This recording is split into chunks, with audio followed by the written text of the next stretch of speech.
Welcome to another episode of Bicycle Retail Radio brought to you by the MBDA. This is President Heather Mason. Thank you for listening.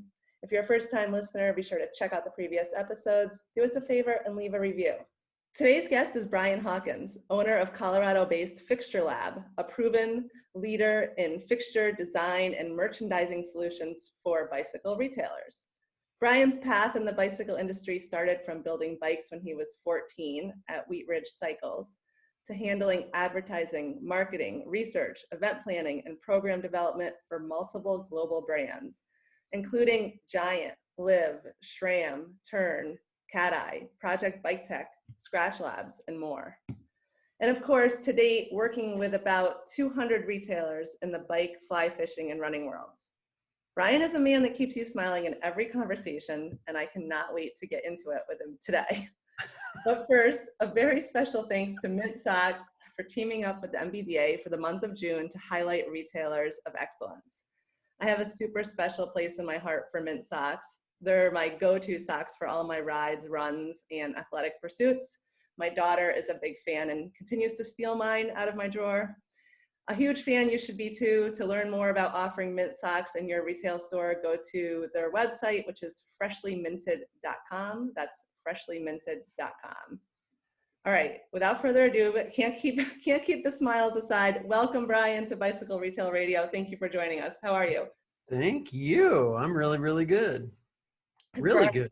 For our listeners who don't know, we record these podcasts via Zoom, and Brian is coming to me with just his face showing up on his logo. It's a great backdrop. He's always surprising me and always leaves me with a smile. So well, I thought if you needed a screen grab of the conversation, it would be, I might have to lean to the side. And I just noticed that my shirt flickers, which is disappointing, but well. I think it's excellent. Brian, you are just a continued supporter of the MBDA and retailers nationwide. We just finished a project working together that you led, Brian, to address the theft and security issues that retailers are facing. And for those who weren't able to attend that roundtable recording just a few weeks ago, it's on the MBDA website. Oh, man, Brian, the feedback we received, those numbers that you presented in that roundtable were really shocking. Can you tell the listeners just a little bit about that security survey project we just finished? Oh, yeah. I mean, it was super interesting to dig into that because coming from the design side of this equation and needing to design around any security measures that we need to take inside of a store, it begs the question all the time what we're going to do. So I wanted to dig into this for a long time. This was a great opportunity.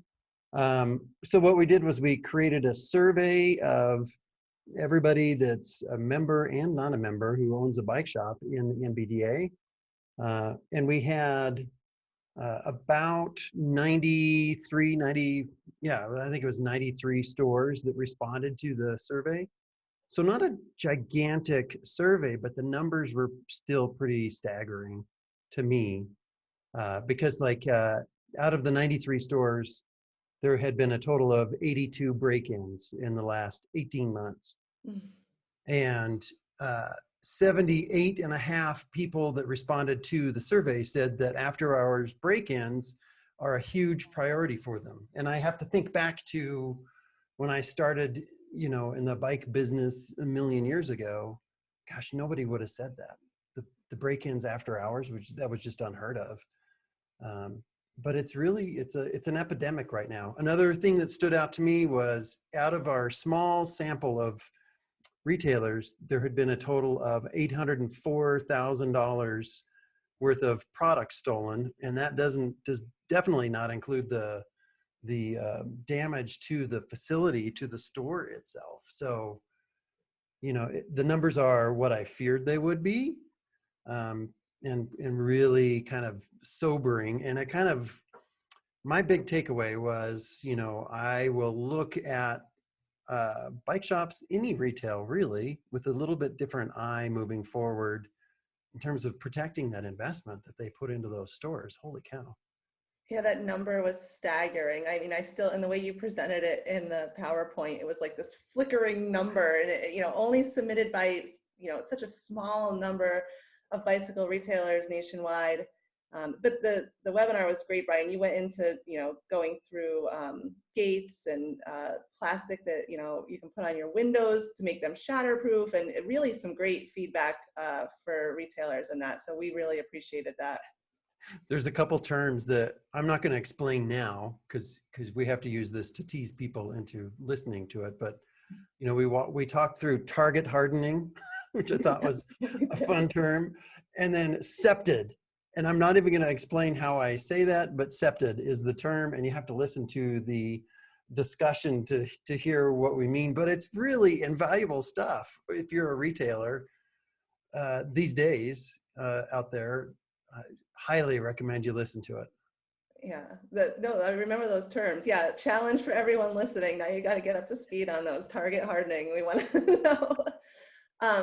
All right, Brian. So there's so much we have to catch up on here, and you've had such a long career that, I've only just barely got a glimpse into who the Brian Hawkins is and who is Fixture Lab. So have you always been passionate about the bicycle industry? How did you give us a little bit of your path here?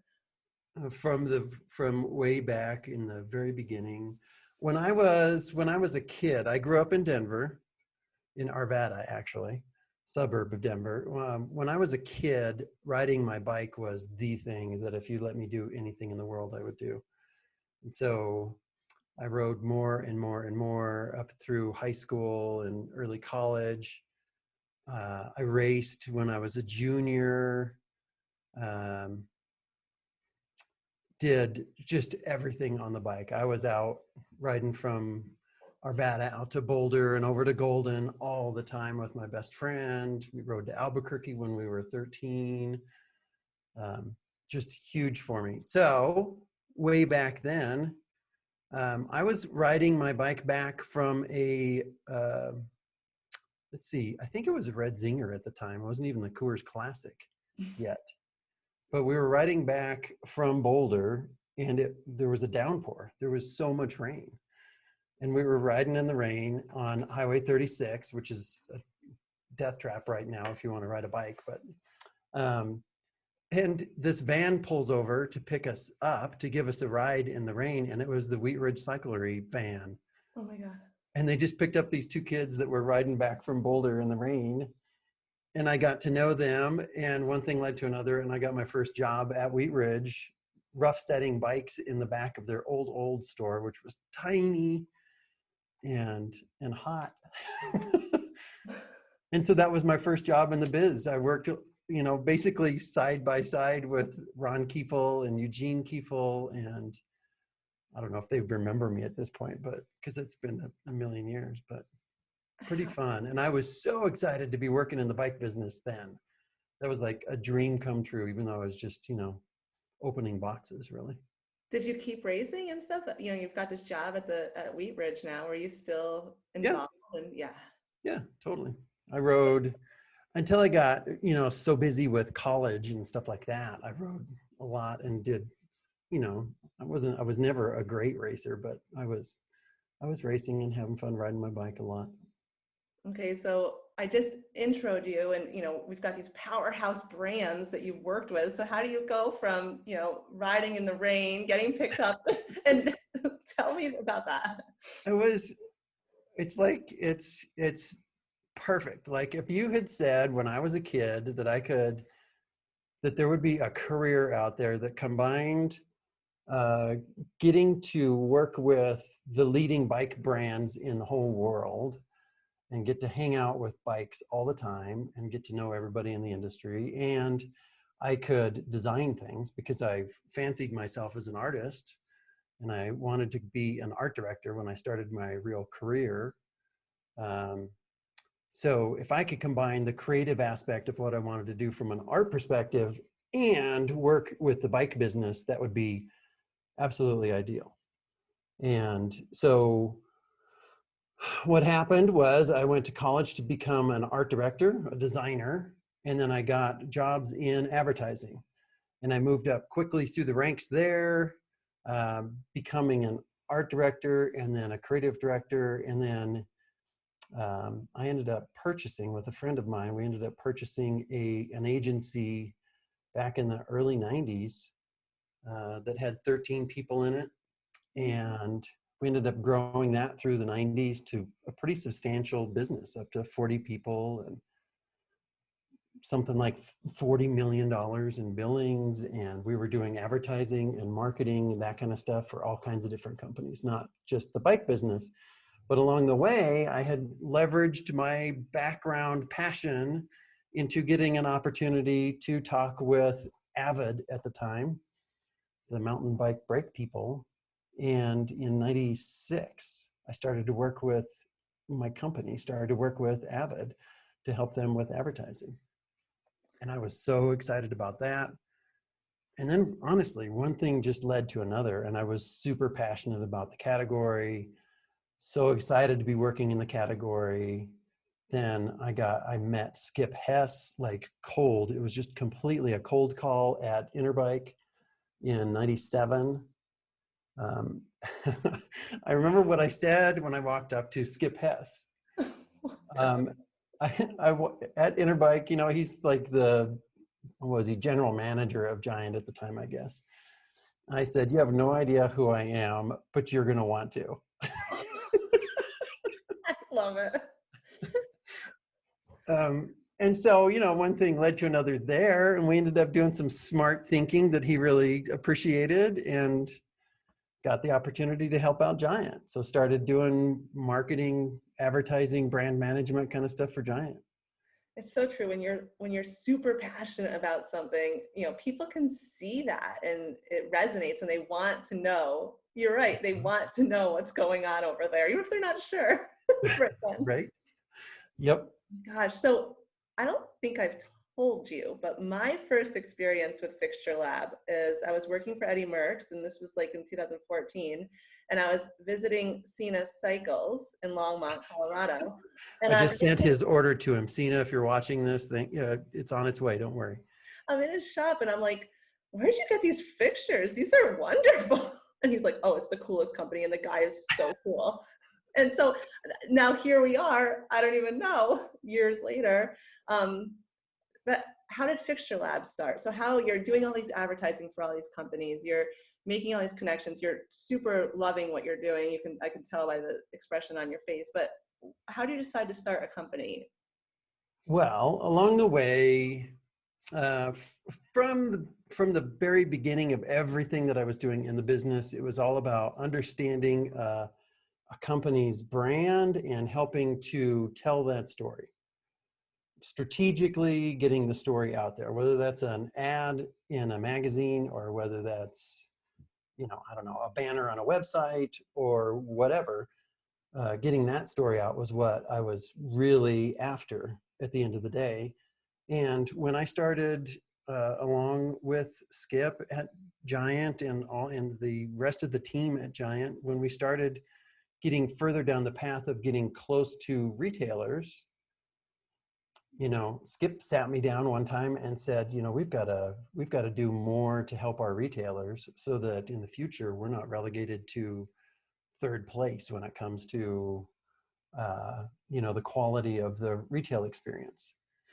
And that resonated to me and just kind of started me off on thinking through how your store can be the best possible manifestation of the brand that you want to be. Because you've got all of the stuff at your disposal that makes telling a brand story really great there. You've got people that are passionate working in the store. They can tell the story great. You've got amazing product in the store that's sexy and fun to play with and, you know, looks great. You've got an environment where people have walked into the space hoping to get a story delivered to them about this stuff, you know, probably ready to purchase. And they're just waiting. They're like, the scenario is just perfect. Unlike when, you know, you do an ad in a magazine or something where you're just hoping that somebody out there somewhere is open to the message and that your message resonates, that one narrow message that you have to put into that ad, and you hope that that resonates with them. The store is such an opportunity. So you take that, and then my natural, skill set, I guess, thinking through dimensional environments, like how to build things, how to design things like that. That was something that really worked well for me too. So you combine those things, and when the opportunity came up to start helping to think through what the retail environment looked like and how we could tell those stories better, I was like all over it. And Yeah, then I think too often like we forget that our store is our brand. Like we are, like it's not the brands that we sell, it's the vision that we have for our store. And here you are having an active role in helping someone make that reality, right? you reminded me of something that I've been meaning to do a blog post about this. I want to do a blog post that is your brand is like a beard. Your brand is like a beard. Okay. Okay, so my concept is, and I haven't fleshed this out completely, but my concept is every store has a brand, whether you want it or not. And you might consider it's kind of like a beard. Like if you're going to have a beard, you're going to have a beard. Now it can be manicured and good looking, or it can be hideous and disgusting. But you have the beard, and you've got to deal with it somehow or another. So the question is, what kind of a brand do you really want to be, and do you want to pay attention to that, and how do you want to show up for people? You have a brand. You can't get out of it. Your store has a brand. It's either the crappy shop that forgot what it was doing in the 80s, or it's this very forward-looking, progressive shop that just pivoted like crazy during the pandemic and is going to go, crazy in the years to come. I'm so connecting with you on this one. I was just somewhere the other day and I was looking at these two guys, and one guy was like really unshaven, and I was like, oh wow, you need to get that together. And then my brother, he uses a beard brush, like total different There spectrum. you go. So Exactly. I'm I with you. was watching people with beards and I was like, oh man, dude, you're telling a story here that no one wants. And I bet you don't. But, and then there's others that the beard makes them, they're a super sexy beard on Ryan Gosling. That's really saying something probably. All right, I'm with you on this.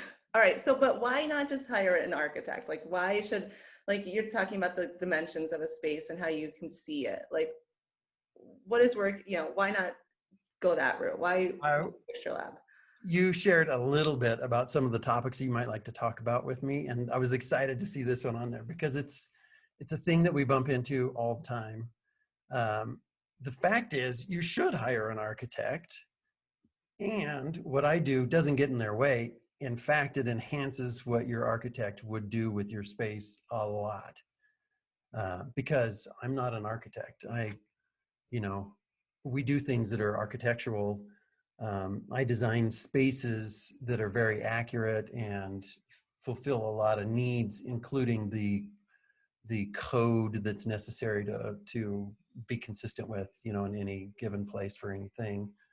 I will help with that. But the architect has a spot in the mix that you can't replace.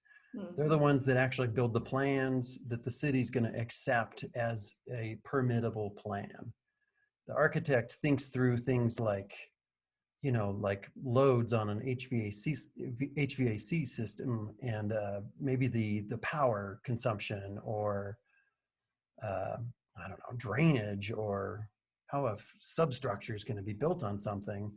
And that's above my pay grade. At the same time, understanding the very specific needs of a bike shop, of a cycling retailer, and the service area, how much room things take, the way that bikes need to be merchandised and how much room that takes, how to create a flow that works for the average store, through that space. 99 times out of 100, the architect is, when they start working with me in the process, they're like, oh, thank God. Like we don't even know what we don't know quite yet. But you know these things, so let's work together to get this stuff ironed out. So the combination of the two is really where the magic comes from, really. Yeah. All right. So I'm on your website in fixturelab.com. Everyone should check it out. He has an amazing blog on there. It sounds like you write the articles yourself based on the beard thing. So, But it says right on your website the steps to working with you, and step one is just to pick up the phone and call you. But what does that look like? I'm imagining, I'm a retailer, and I want to, it's perfect timing right now to redo my store. Do I send you photos? Like, what is the process? How does that work? Um, thing, let's see, thing one that I would say, very consistent with what we've been talking about so far, is if you believe you're at a point where you're going to do a new store, you're going to remodel an existing store, start to really reflect on who you think or what you think your brand is all about, and start to hunt for examples that look like they say that, like they express that kind of a brand. And it can be anything under the sun, but just start thinking that way. Early in the process, it's super helpful when someone calls me at the very beginning of a process. It's very handy to have pictures of the store or video of the store so that I can see what we're working with. Floor plans of any kind that we can get our hands on are great at the very beginning of a process, so that I can see the scale, see how things connect, kind of, head off any problems at the pass, that kind of thing. What I'll typically do is, have a quick discussion about what they're shooting to do, what kind of a brand you want to be, what the timeline is, what their budget is. A budget is a great thing that people are usually lost on too.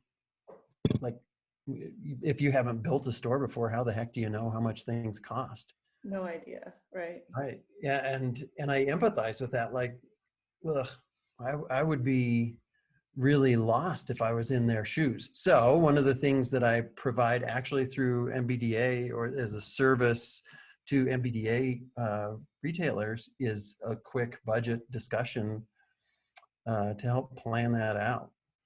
I have lots and lots of experience on working through budgets on things. And in the early parts of a store building remodeling process, it's really tough to estimate some things, but that doesn't mean you can't estimate anything. And I can walk you through, I can walk you through in the course of an hour enough that you're going to have a pretty darn good idea of what your budget needs to be. And that will, that's going to intimidate some people and say, okay, we're going to have to hold off and until we have the right budget in place. Or others, it's like, sweet, game on. And then they can use that information that we give them to help track their budget throughout the process. And, they're off to the races in the peace of mind, knowing that for the most part, you've thought through everything budgetarily that you need to. That's a huge step. So many little pieces. Does it have to be a complete remodel? Like, I noticed on the website that you had some what looks like really handy wheel displays and pedal displays. Can people just get fixtures from you? Oh, heck yeah. There's a whole part of the story that I didn't even get to, and that was taking on the store design is where, that came out of that brand management and talking about your brand thing. The fixtures themselves came from a lack of anything out there in the market that was going to serve a bike shop. Yeah.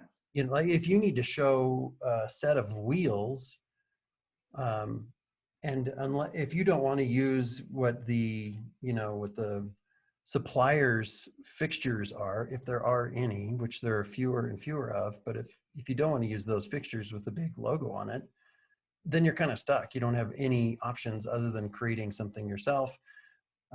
So I started to invent different ways to do things with Fixture Lab, and those solutions really caught on. So how to show wheels or pedals or handlebars or things like that are kind of weird, and you can do workarounds, but that's where Fixture Lab was born out of, was people kind of clamoring for something to do a better job of merchandising those items.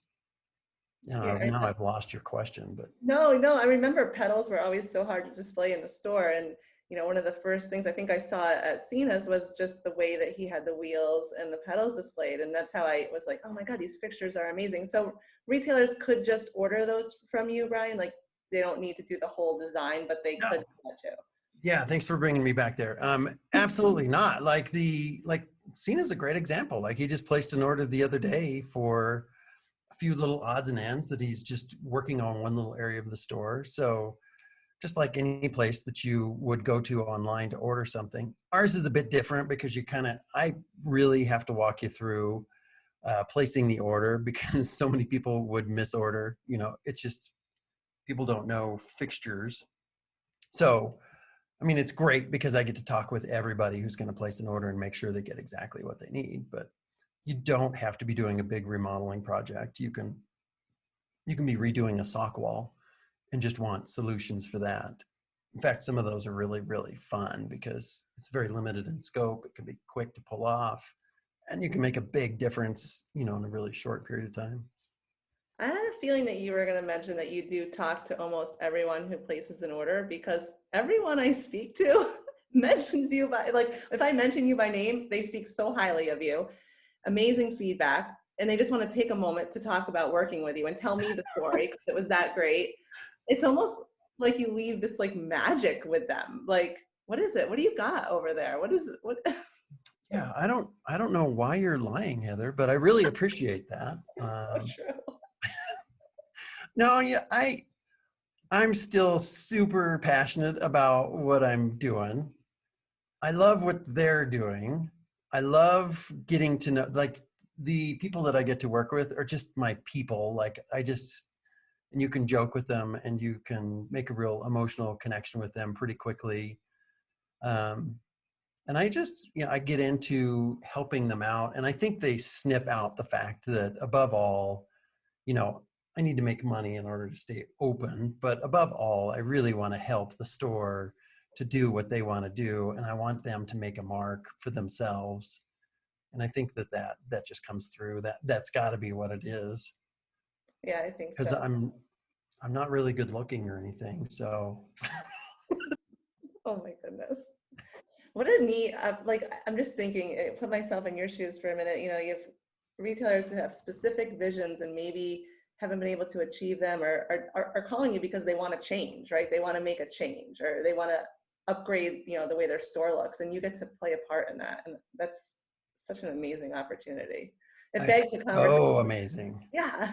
It's like one of the, I would say probably the most gratifying thing that I do is help a store from nowhere, from step one, through thinking of how to think about the space, how to reorganize things, what their brand, what that story might be, and how that has to manifest itself in the store. And there's a lot of hard work that goes through that you have to go through as a process, and a lot of money that goes through their hands to try to get that stuff done.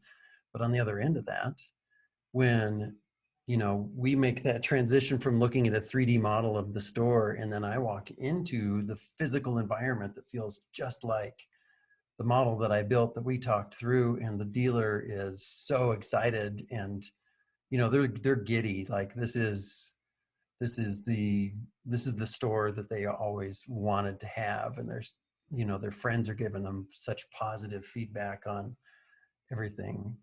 That's super exciting to walk through with them.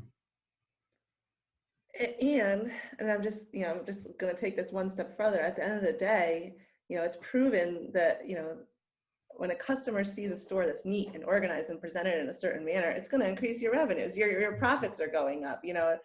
I'm thinking back to the day when we had slat wall and it was just striping things, helped. I mean, we're taking this a lot further than that, but it makes a big impact and it leads to profits, right? Right, exactly. And we're not beyond that slat wall example by any means. Like, there's so many shops out there that are struggling with how the heck do I make my slat wall walls not look like crap all the time, and how do I encourage my employees to do the stuff that I talked to you about, and those challenges. So there's a lot of learning that I've done along the way that I can impart that helps out a lot. Another thing that came to mind when you were talking about that is, I thought for sure one of the topics you wanted to talk about probably was post-pandemic or pandemic retail design. because, oh my God, in the last year, things happened. I mean, everywhere, up and down, just anything you can think of. Things happened that you would swear would never happen. Oh, I know. Yeah, I do. Um, Yeah. Let's talk about that. Yes. okay, so let's talk about that. How about a large, I won't use names because I don't know what they're comfortable with me sharing.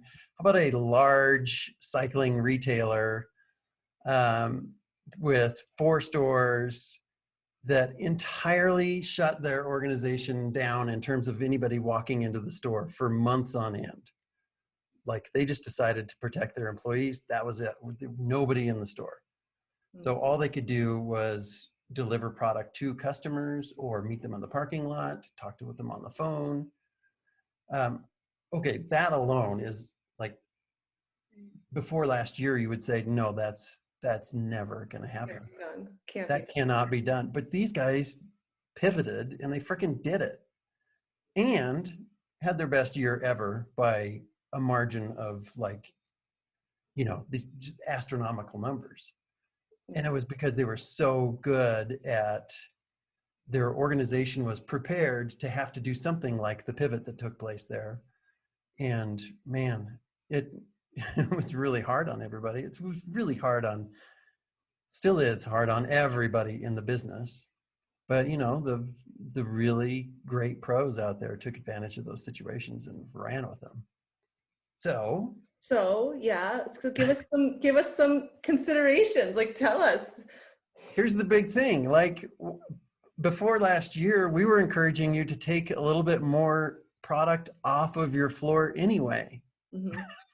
Hmm. because, and there's a whole presentation that I do that's about being the best, the bike shop of the future. And I go into where today's model of a bike shop, retail bike shop, came from and how it got to where it is. And the mentality of stack it high and let it fly it really comes from post World War II, when suddenly you could have anything you wanted essentially in a store, and you could have as much as you wanted. And oh my God, every retailer in the country was like, give it, like, bring it on. And consumers were like, oh my gosh, look how much that store has. That's amazing. I'll go to them forever That's the best store because they have everything. because they have the most stuff. Yeah. But that doesn't work anymore. Like when I talk with retailers about, like, if I were just to ask them, send me pictures of the coolest bike shop out there, or send me pictures of the bike shop you'd love to be. They don't ever send me pictures of crowded stores with a bunch of crap piled up everywhere. Hmm. They always send these unattainably simple stores that you see like 4 products on the wall and a bike here and a bike there, but no stacks of bikes, no bikes hanging off the ceiling. They don't want to be that, but still there's this mentality built into the model that's come down, and for a great reason. That it served its purpose in the past, but nowadays it's a different deal. So before pandemic, I was already encouraging you to curate the display more, to curate the merchandising, to remove some off of the floor and allow the product to breathe and allow the stories to come out, as opposed to just stacking it up as high as you can get it. So I guess my message, if there is one, about what's going on right now is, gosh, live it up. Right. You have an opportunity now. Maybe it's not the category you want it to be in, or maybe it's exactly the wrong category. But you probably have some space that you didn't have before because you're just having problems getting things. Um, Live that up. Let the stories breathe a little bit and take more room for things that make an emotional connection with your customer. Because that's go back to that, your brand and how great of a manifestation it is. Making that emotional connection, that's gold. It cannot be replaced. And having the retail store, and now thank God people are able to go into stores and see all this stuff again. Take advantage of that opportunity and let everything sing. Yeah, you can create a story. So are you almost suggesting like we see like the simple the bike with the bags on it? Or are you talking about creating a story in that regard, Brian? Uh-huh. Well, there's a million different things that I could mean, but simply like your example of simply setting up a bike with, if it's, I don't know, you could set it up with all the bags necessary to make for that expedition that you're going to go on fun. It could be just maxing it out with all of the accessories of any kind. Could be merchandising it with a mannequin next to the bike itself, so you can tell the story of the kind of person, the way that this person looks when they're having this cycling experience. Could literally be telling stories, like it could be telling the story of a customer and the greatest ride they ever had. I don't know. Hmm. Might be a TV screen that shows people riding in interesting ways. I was just thinking of a TV screen. I think you were getting that from me. Yeah, You were vibing off that. yeah. I heard you. I felt you. But But yeah, any way that you can tell a story, and I could talk for hours about just that little aspect of it, but stories are way more memorable than anything else. Like the human brain and us as humans are meant to take in stories. That's what we crave, really.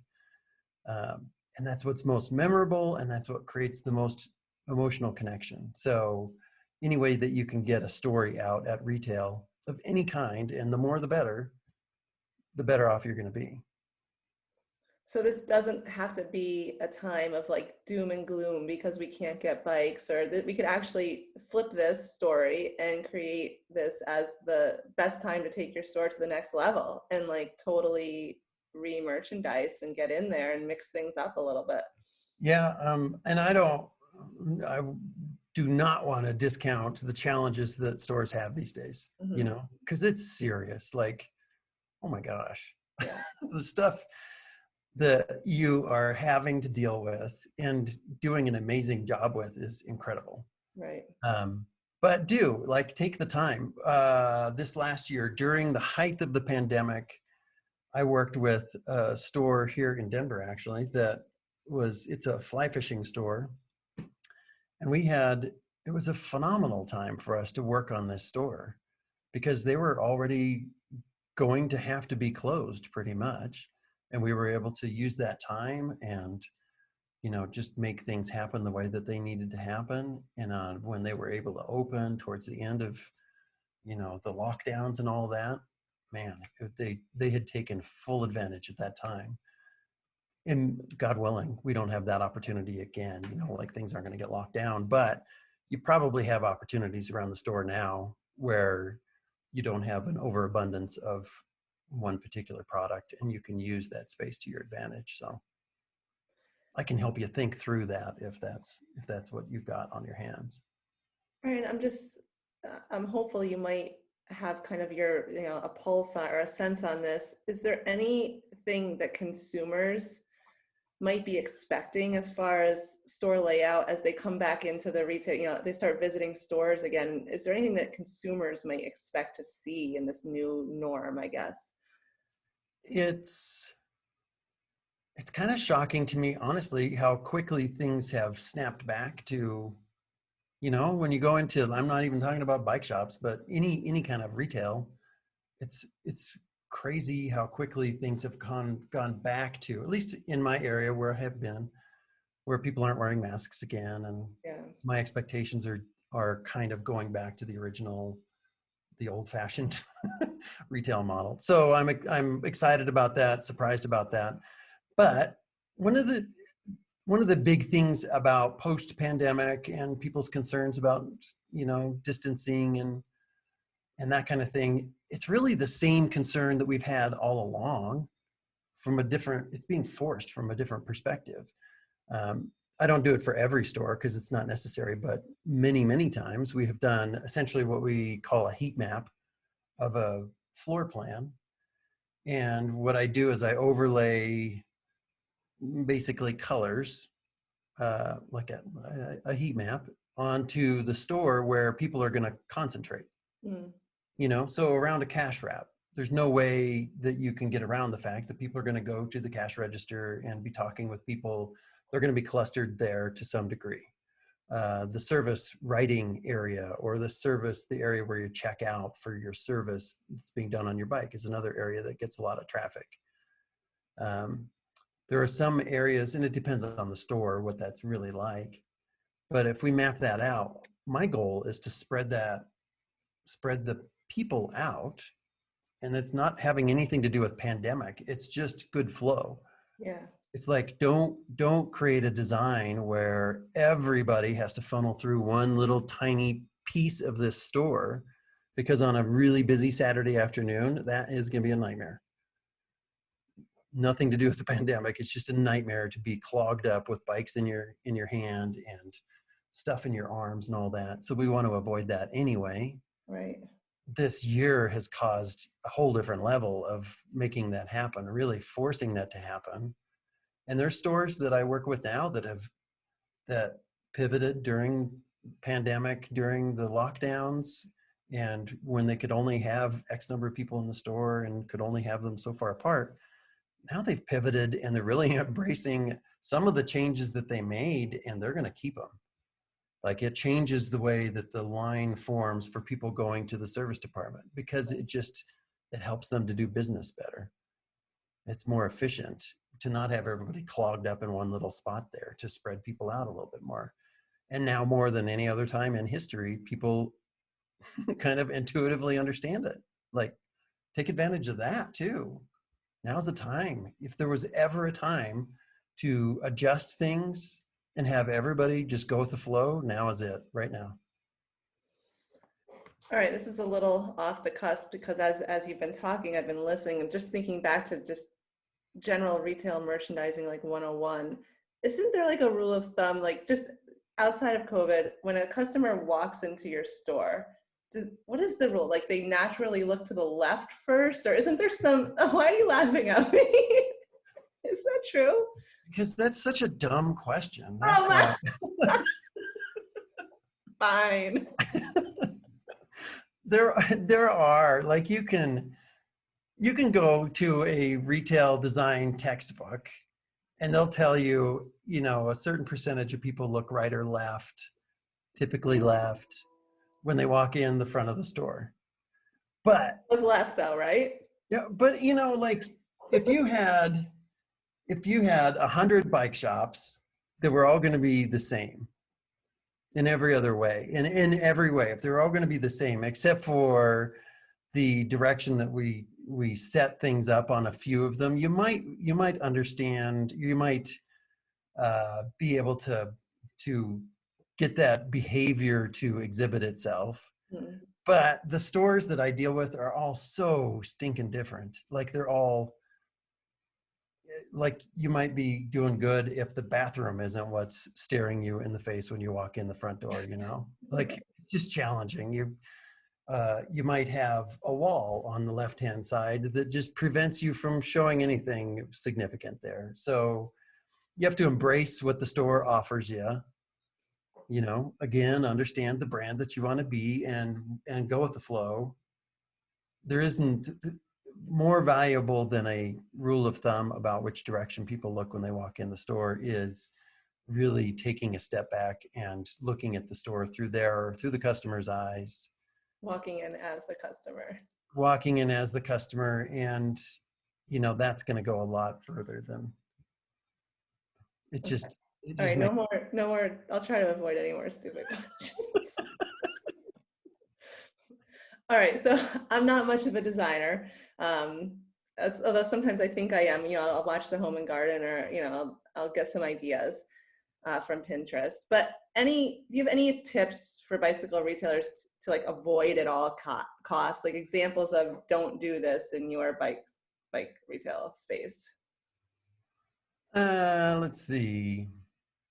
I mean, we already talked about the one that I bump into the most, and that is trying to cram too much product in.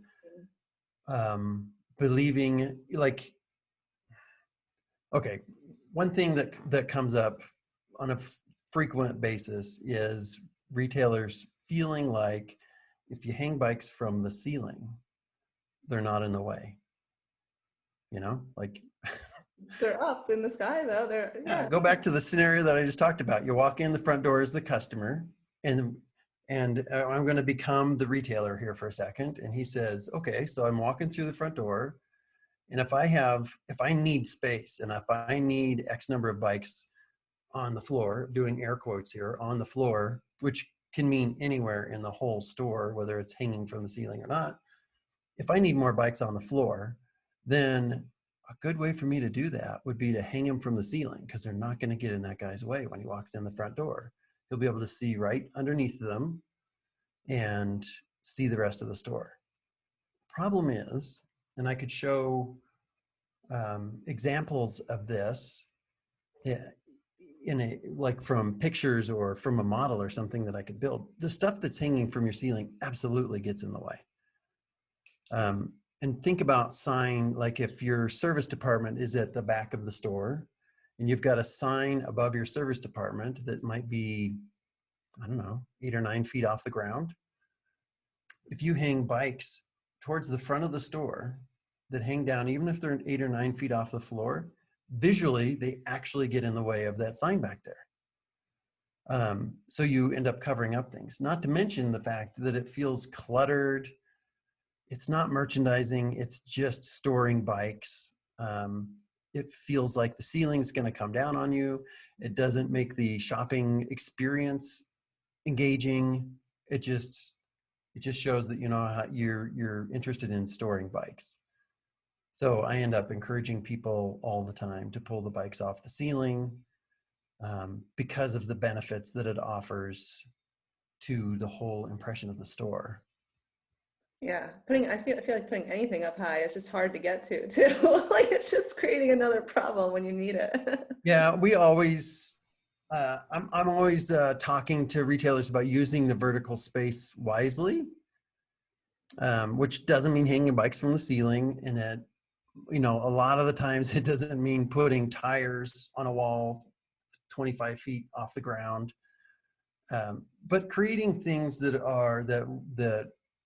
kind of strategically draw your eye from the floor up to take in a product or a category or something.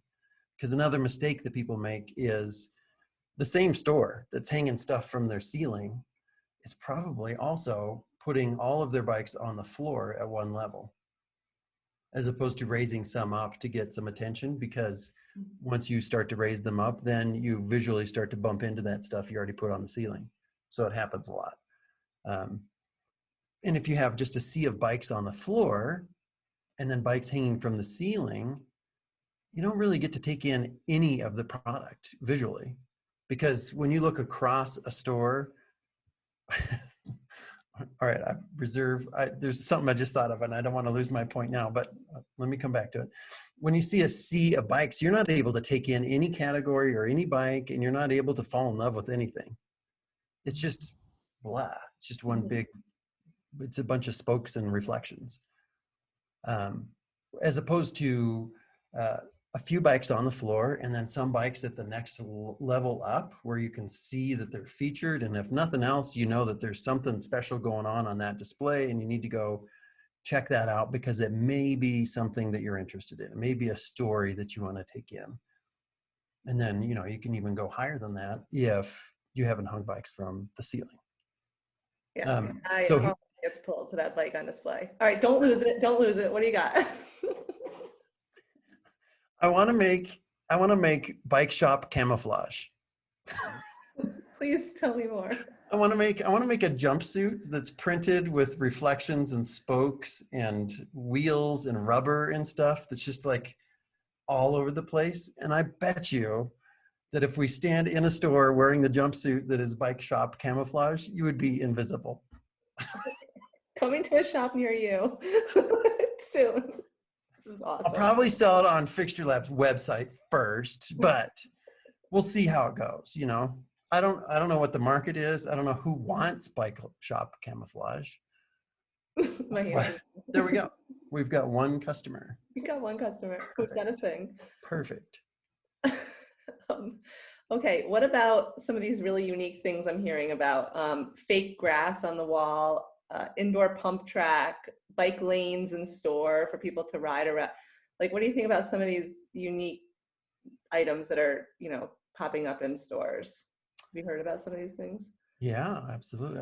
That's the stuff that I help them dream up a Oh, lot of the time if I'm able to do it. Um, I think the big thing there is to, there's a couple things fighting for the big thing there. One of them at least is make sure you take care of the important parts before you take care of the fun parts. Like so many times starting a process, the store is enamored with building a shower for their guys to take a shower, or they want to have a fancy feature throughout the store, like I don't know, a track throughout the store, or some other thing that is really, really fun and could be extremely cool. But they haven't figured out whether that gets in the way of them doing business to begin with. Like it may be a great feature if it doesn't get in the way and it helps people to engage in the stories that we're telling. That's awesome. But a lot of times it's not, we haven't thought through how it impacts the flow of the store. And that track that you might want to build inside the store may be a terrible idea in terms of everyday business, but really fun to pull off. And that's why it might get done. So what I can help you with, what Fixture Lab can help you with is strategically making sure that the opportunities for the fun things that really make a statement fit in real seamlessly with what the store needs to do in everyday business. And we're not putting an extra challenge on an already challenged space by doing something like that. The other thing is, think about when you want to dream up a feature like that for your store. Go back to that brand that we were talking about. Like, don't make the mistake of thinking that your competition is another bike shop in town, because and people are not really thinking that way as much as they used to. Your competition as a cycling retailer is every other retailer that's out there. And if I don't spend $100 on bike stuff, I might spend $100 at Banana Republic, mhm. or I might go buy plants, or go, to a fun store at the mall that has some engaging things. So be looking at all retail. Think about the brand that you want to be and the messages that you want to deliver, and then strategically come up with what those fun things that you want to do in the store are. So the grass on the wall is a great example of, this store is an electric bike shop, so there's kind of a green type of message, like give up the car for a bike and that kind of thing. And it's a fresh, new kind of outdoorsy brand. So putting grass or something that looks like turf or grass or something like that on the wall could be a really cool statement for that store, as long as it doesn't get in the way of you being able to merchandise that wall if that's what's necessary. So just, watch for those things. I feel like if I called you up, if I still had a store and I called you up and I gave you, my vision, you would, and it would be like a loosely formed vision, but you would take it and like help me shake it. And next thing I know, my bike shop would be in photos and people would be like, look at that cool design. Is that how it works? Like, that's what I'm feeling like, right? Like, Yes, it's just that easy. It's just that easy. Honestly, there's a little bit to that. Like, if we get the opportunity to engage with the store, talk through the things we're talking about, if I listen to them well, they listen to what I'm saying about how to do things. At the other end of that, it's pretty reliable that when that store environment's finished, whatever we're doing, that it's going to be something that's kind of remarkable, yeah. because you go to a place that you weren't going to yourself. You bring in an outsider, whether it's me or another store designer or an architect or whatever. You've gone to someplace outside yourself. You're kind of opening up your horizons a bit, and you can do some really, really, really cool things. I challenge all retailers to call up Brian and just start a conversation and then send me the photos of the finished project later. I can't wait. I do talk to everybody that is, and shoot, I got to fix that because as we speak, like I guarantee you, there are retailers that are listening to this podcast that are saying, Brian, why are you wasting time doing that podcast? I'm waiting for that thing from you. And I'm like, ah. So I assure you, everybody, that I'm getting to your stuff now. I I do. I end up talking to everybody, and I'm super excited to do it. Um, there's just so many fun things that I want to get done out there, and so many fun people to do it with. So I'm gonna go as hard as I can. You have probably worked with hundreds of retailers, in the fishing and running and cycling world. Is there any one store design experience that stands out to you that's memorable? No. No, they're all. No, I mean that's Well, fair. honestly, no, I don't think there is one that stands out. Like there's a bunch that stand out for different reasons.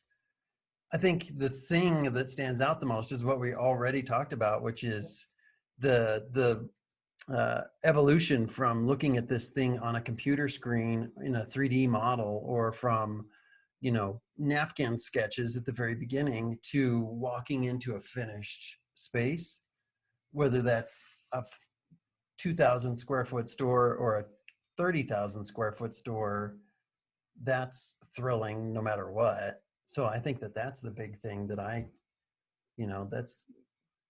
that's the one thing I take away from most places. It's just that metamorphosis that happens.